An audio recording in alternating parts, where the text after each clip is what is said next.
Hey guys, Dan here, and we're going to talk The Masked Singer. Yes, it's coming back for season 6, and there was a preview show a few nights ago that gave us some clues. They gave us sort of the rundown of who's going to be in these groups, and they sort of told us a few things that maybe we didn't know going into this new season. So let's talk season 6 of The Masked Singer. Thank you for always being supportive of these Masked Singer videos, guys. If you have not subscribed yet to my channel, please do so. I'd love to have you aboard. We do these Masked Singer videos every single week. I give you my thoughts on who I think is under the masks, and then we sort of go over the the rundown of what happened on that current episode and who got unmasked and all of that stuff. So I'm wearing my Hanson shirt. This is original from 1997 or 98.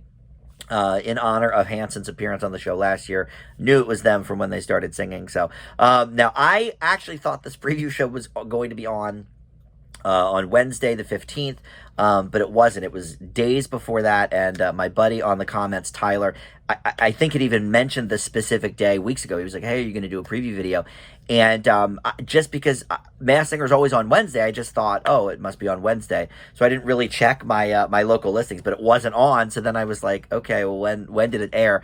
So this video is a few days late. If you're a big Masked Singer fan, maybe you already know a lot of this stuff, but we're going to talk about it anyway, because that's what we do, right? So here's what we know so far about season 6. There's going to be 2 different groups, Group A and Group B, and then the final is going to be the winner of Group A facing off against Group B. So that is a new wrinkle. We've not had that before.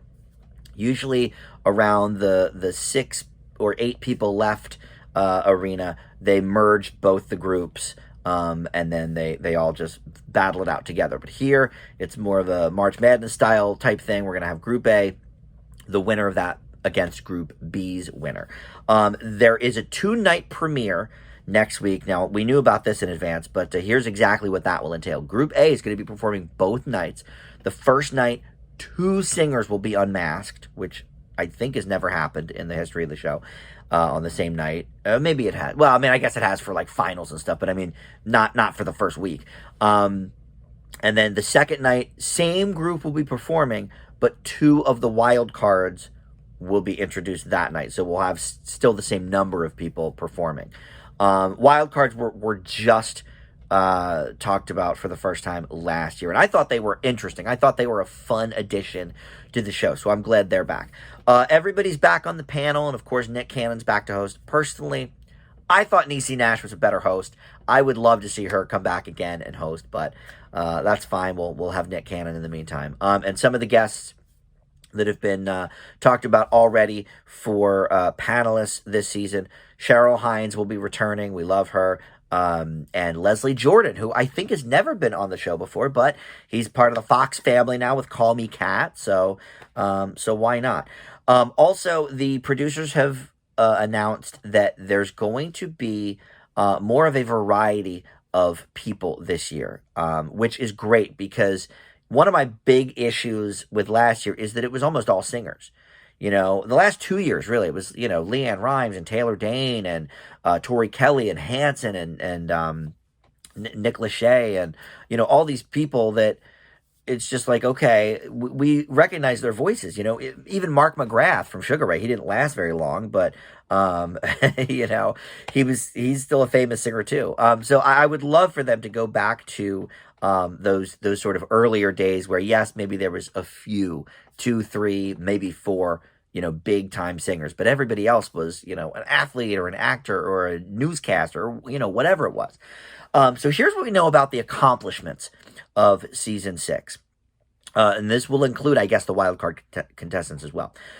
A combined 85 Grammy nominations and 27 wins, 3 Academy Award nominations, 12 Emmy nominations, 12 Razzie Award nominations. So some bad actors maybe in the mix here. Maybe Sylvester Stallone or something. 2 Super Bowl appearances, which, as we know, could mean a football player or a singer that played the halftime show or sang the anthem, or maybe even a commentator, or something like that. 2 Lifetime Achievement Awards. That's basically meaningless because that could be in any field. So There you go. And yeah, there's the quote. They said a lot of these will be unexpected singers, and I'm glad for that. I really I think that makes it more fun. And there is going to be an audience for the first time in 3 cycles of the show, because last year and a half, of course, couldn't do the audience. Yes, there was audience footage, but it was made up from other seasons of The Masked Singer and other shows from the same company. And look, they were edited together very well. I mean, if you didn't know it was COVID or whatever, you would never know that there wasn't a real audience there. So for that, I do have to commend the editors of the show. I think they did a great job. But let's go over quickly what we know about the first group of contestants. This, I guess, will not include the wild cards because we don't really know them yet. But there's one clue for each person. I'm not going to theorize. I'm not going to make specific suggestions and say, okay, it might be this. Well, I guess actually for a few of these I will, but I'm not going to go down the line and make a guess for each character. So we'll leave that be for now. Especially because I didn't even see the special. This is all from what I've read about what they revealed at the special. So I don't know if some of these are male or female. So I'm not really gonna guess in that vein. But all right, so we've got the Caterpillar. Their clue is Taylor Swift. So it could be somebody that worked with Taylor Swift. It could be my initial thought was Tim McGraw, because of course Taylor's first big single was the song Tim McGraw. But maybe that's too obvious. I don't know. So Taylor Swift, Hamster, a silver whistle. So that could be someone that played a coach on television, or somebody that played a lifeguard, David Hasselhoff, somebody from the Baywatch movie, Zac Efron. Again, I don't know if this is a male or a female either, so could be anything. Skunk is Elvis. The clue is Elvis, so it could be somebody that covered an Elvis song. It could be somebody from the Memphis area. It could be somebody that was in a movie about Elvis. There's been a lot of different Elvis movies and biopics. So again, a lot of, I think Lisa Marie Presley would be a little too on the nose, but could be something there. All right, so the bull was a tiger and a lion.